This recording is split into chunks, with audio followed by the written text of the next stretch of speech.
Type 1 ఏమి ఇచ్చాడంటే find the median of the following distribution table. ఒక డిస్ట్రిబ్యూషన్ టేబుల్ ఇచ్చి మీడియన్ని ఫైండ్ అవుట్ చేయమన్నాడు. సో మనం మీడియన్ ఫార్ములా అనేది మీడియన్కి మోడ్కి గుర్తుపెట్టుకోవాలి. మీడియన్ అంటే దీనికి మధ్యలో ఉండేది అని. సో మధ్య అని వచ్చేటప్పుడు n/2 అంటే ఈ n/2 వచ్చే ఫార్ములా మీడియన్కి అని మనం గుర్తుపెట్టుకోవాలి. చాలా మంది ఏం చేస్తున్నారంటే మోడ్ ఫార్ములా యూజ్ చేస్తున్నారు. సో మోడ్కి మీడియన్కి డిఫరెన్స్ అనేది మనం గుర్తుపెట్టుకోవాలి. సో అలాంటప్పుడు మనకి కరెక్ట్గా మనం వేయగలుగుతాం. సో ఇది median formula L+n/2 - CF/F × H. So ఇవన్నీ కూడా మనం ఇక్కడ తీసుకోవాలి. CF అనేది ఉంటుంది కాబట్టి సో టేబుల్లో మనకి CF అనేది రాసుకోవాలి. ఇది నంబర్ ఆఫ్ పర్సన్స్ అనేది ఫ్రీక్వెన్సీ, ఇదేమో క్యుములేటివ్ ఫ్రీక్వెన్సీ. సో ఇట్లా మనం వేసుకున్న తర్వాత క్యుములేటివ్ ఫ్రీక్వెన్సీ ఎలా చేస్తాము అనేది చాలా మందికి తెలియట్లేదు. క్యుములేటివ్ ఫ్రీక్వెన్సీ అంటే ఈ ఫ్రీక్వెన్సీని ఇట్లా యాడ్ చేసుకుంటూ వస్తాం అనమాట. 6 ఇక్కడ దీనికి ఏమీ లేదు కాబట్టి ముందు మనం 6 రాస్తాము. ఈ 6కి ఇక్కడ ఉన్నటువంటి 5ని యాడ్ చేస్తాం. 6 + 5 11. తర్వాత ఈ 11కి ఈ 18ని యాడ్ చేస్తాం. సో 11 + 18 29.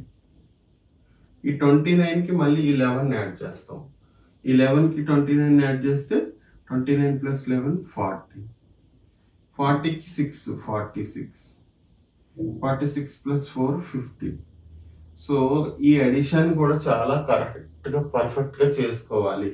ఏ మాత్రం చిన్న మిస్టేక్ వచ్చినా ఈ కౌంటర్ రాంగ్ అయిపోతుంది, మన ఆన్సర్ తప్పు అయిపోతుంది.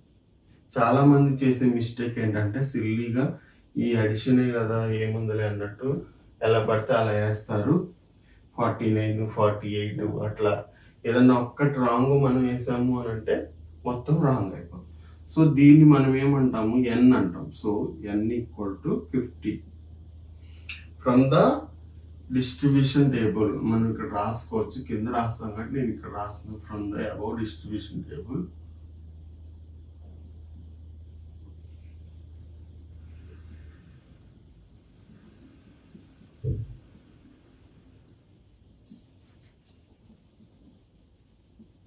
అని మనం అన్ని వాల్యూస్ రాసుకుంటాం. n ఎంత? n = 50. So n/2 = 50/2. 50/2 ఎంత వచ్చింది మనకి? 25. 50లో సగం. సో డైరెక్ట్గా n/2 అంటే 25 సబ్స్టిట్యూట్ చేసుకోవచ్చు. ఇప్పుడు అసలైనది మనం ఇక్కడ మోడల్ క్లాస్ని ఐడెంటిఫై చేయాలి.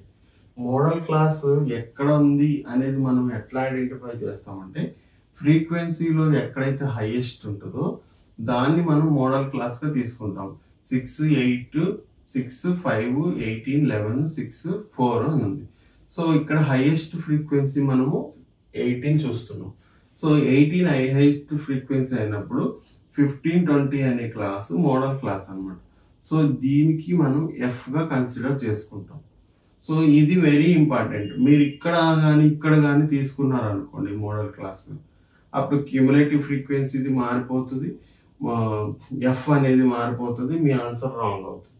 సో కరెక్ట్గా మనము ఎక్కడ తీసుకోవాలి అంటే హైయెస్ట్ ఫ్రీక్వెన్సీ ఎక్కడ ఉందో దాన్ని మనం మోడల్ క్లాస్గా ఐడెంటిఫై చేస్తాం. ఇది ఎఫ్ అయినప్పుడు ఇది సిఎఫ్, దీనిపైది బిఫోర్ క్లాస్. ఓకే, సో ఇక్కడి నుంచి రాసుకుంటాం. మనకి మోడల్ క్లాస్ ఏంటి? Model class 15 20. సో L అనేది లోయర్ బౌండ్, L = 15. నెక్స్ట్ మనకి హెచ్ అనేది క్లాస్ హైట్ ఆర్ సైజ్. ఈ క్లాస్ హైట్ ఆర్ సైజ్ అని చెప్తాం. ఇది ఎలా వస్తుంది అంటే అప్పర్ బౌండరీ నుంచి లోయర్ బౌండరీని తీసేస్తే మనకు వస్తుంది 20 - 15 = 5. హెచ్ అంతా మనకి 5 వచ్చింది. సో L15 హెచ్ 5, ఎన్ అనేది 25, ఎఫ్ మోడల్ క్లాస్లో మనము హైయెస్ట్ ఫ్రీక్వెన్సీ దగ్గర తీసుకుంటాం కదా. సో ఆ ఎఫ్ అనేది మనకి ఫ్రీక్వెన్సీ 18. అట్లాగే CF cumulative frequency before class preceding క్లాస్ది మనము తీసుకుంటాం. క్యూములేటివ్ ఫ్రీక్వెన్సీ ఎంత 11. సో ఈ అన్ని వాల్యూస్ని డైరెక్ట్గా ఫార్ములాలో ఇంకా సబ్స్టిట్యూట్ చేసుకుంటే మనకి ఆన్సర్ వచ్చేసింది. సో ఎల్ అంటే ఎంత మనకి 15 ప్లస్ n/2 అంటే 25 మైనస్ 11 బై ఎఫ్ ఎంత 18 ఇంటూ 5, హెచ్ అంటే 5.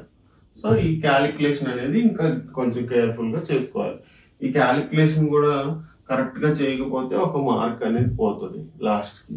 మనం ఏదో చేసేసి రాంగ్ ఆన్సర్ వేసాం అనుకోండి, మీరు ఇదంతా కరెక్ట్గా చేసినా కానీ మీకు 6 మార్క్స్ పడవు, 5 మార్క్సే వస్తాయి.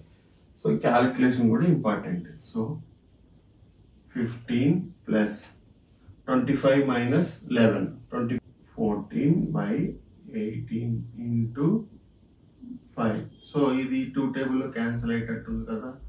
సో నేను 2 టేబుల్లో క్యాన్సిల్ చేస్తున్నా. 7 ఇది 9 టైమ్స్. సో 15 ప్లస్ ఈ 7 ఇంటూ 5 35 అవుతుంది. 35 బై 9. సో 35తో మనం డివిజన్ చేయాలి. 35 9 ఎంత సరిపోతుంది? 3 టైమ్స్ 27. 15 మైనస్ 7 8. 8లో 9 పోదు కాబట్టి పాయింట్ పెట్టి 0 పెడతాము. మళ్ళీ 8 టైమ్స్ 72. మళ్ళీ సబ్ట్రాక్ట్ చేస్తే 8. మళ్ళీ మనం 0 పెట్టుకోవచ్చు. Again 8 times 72. ఇట్లా మనకి వస్తూ ఉంటుంది. సో మనం ఈ 2 సార్లు డెసిమల్ తర్వాత 2 డిజిట్స్ వస్తే చాలు. 15 ప్లస్ 3.88.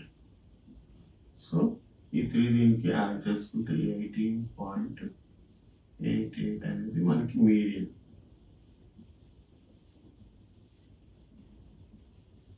ఇది ఆన్సర్ అన్నమాట. ఓకే, దీంట్లో యావరేజ్లో కొంచెం 1.2 పాయింట్ డిఫరెన్స్ వచ్చినా నో ప్రాబ్లం, కానీ కరెక్ట్గా రావాలి. 18లో రావాలి మనకి, అదర్వైజ్ ఒక మార్క్ పోతుంది. సో క్యాలిక్యులేషన్ అనేది కొంచెం జాగ్రత్తగా చూసుకోవాలి.